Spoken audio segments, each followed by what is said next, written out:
Bonjour à tous et bienvenue dans votre journal. Tout de suite les titres de l'actualité de ce mercredi 5 mars.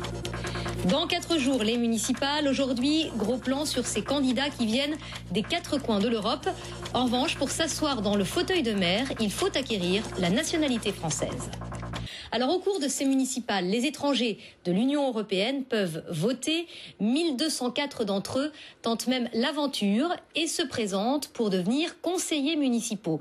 En revanche, pour occuper le poste de maire, il faut avoir acquis la nationalité française. C'est le cas de cet Anglais candidat à sa propre succession à Saint-Cénéry-le-Géréy dans l'Orne. Reportage Didier Tuilot et Franck Georgel. C'est un petit bourg de 140 âmes, blotti dans un méandre de la Sarthe. Un village médiéval qui fait partie des plus beaux de France et fait la fierté de ses habitants. Dans ces ruelles, on croise souvent un homme aux allures de lord anglais. Normal, Ken Tatham est britannique. Il est né il y a 62 ans de l'autre côté de la Manche.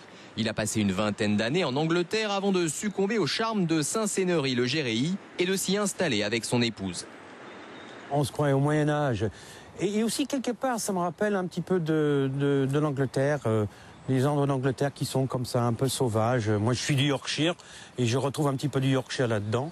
Mais Ken n'est pas un expatrié comme les autres. On l'appelle ici Monsieur le maire.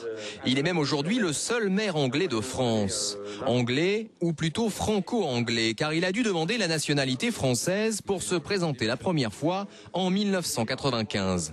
Comme avec beaucoup de couples, on a tendance à dire mais il faudrait faire ceci, il faudrait faire cela. Alors ça a beaucoup énervé ma femme qui a dit t'as qu'à te présenter et tu en occupes toi-même. Et progressivement, il a su imposer son style en demandant notamment plus de rigueur aux membres du conseil municipal. Chez nous, il n'y a pas le quart d'heure normand. C'est-à-dire lorsqu'on a une réunion qui est prévue à 19h30, ça commence à 19h31.